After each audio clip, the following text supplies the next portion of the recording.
Olá pessoal, nesse vídeo eu vou apresentar para vocês as regras de convergência nominal segundo a gramática tradicional.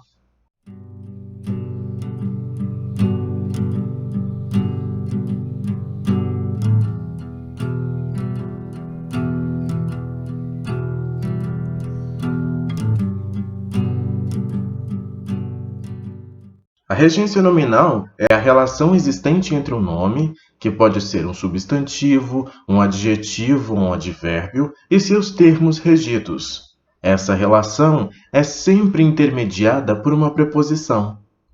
Exemplos: obedecer a algo, obedecer a alguém. Obediente a algo, obediente a alguém. Vários nomes apresentam exatamente a mesma regência dos verbos de que derivam. Lembrando que os nomes que regem preposição são nomes deverbais, ou seja, derivados de verbos. E esses nomes, de modo geral, apresentam exatamente a mesma regência dos verbos qual eles são derivados. Eu apresento agora uma lista com alguns nomes e suas regências. Admiração a, admiração por. Devoção a, devoção para, devoção com, devoção por. Medo de, aversão a, aversão para, aversão por. Doutor em, obediência a, atentado contra. Dúvida acerca de, dúvida em, dúvida sobre. Ojeriza a, ojeriza por. Bacharel em, horror a, proeminência sobre, capacidade de, capacidade para. Impaciência com, respeito a, respeito com, respeito para com e respeito por.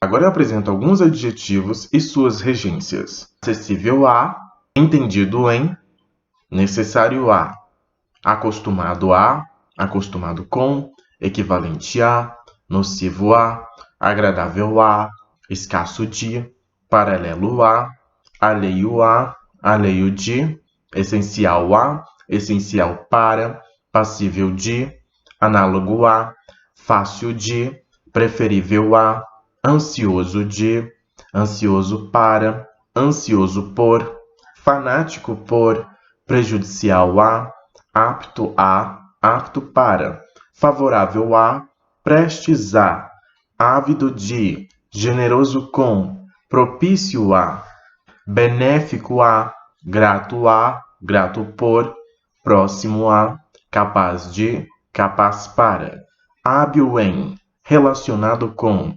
compatível com, habituado a, relativo a, contemporâneo de, idêntico a, satisfeito com, satisfeito de, satisfeito em, satisfeito por, contíguo a, impróprio para, semelhante a, contrário a, indeciso em, sensível a, descontente com, insensível a, cito em, desejoso de, liberal com, suspeito de, diferente de, natural de, vazio de.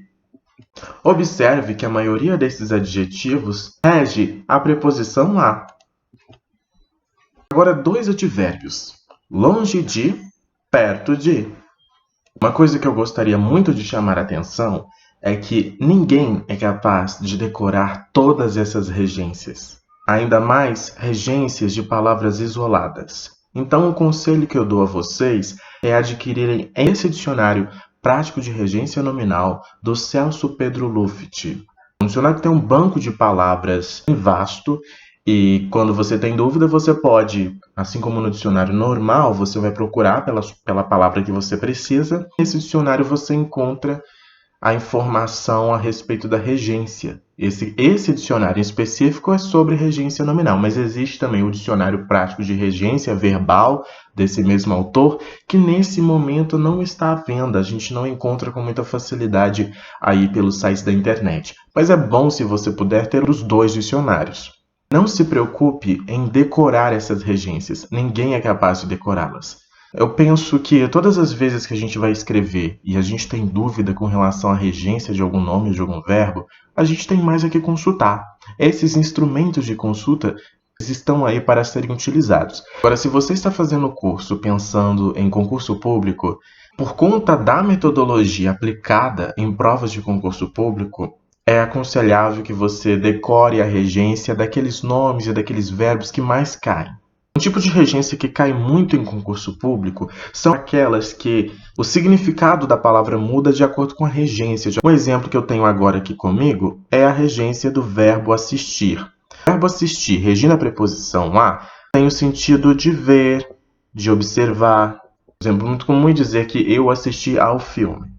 Agora, o verbo assistir sem regência dá a ideia, do ponto de vista da gramática tradicional, ele fornece a ideia de ajudar, prestar assistência. Então, eu posso dizer, o médico assistiu o paciente.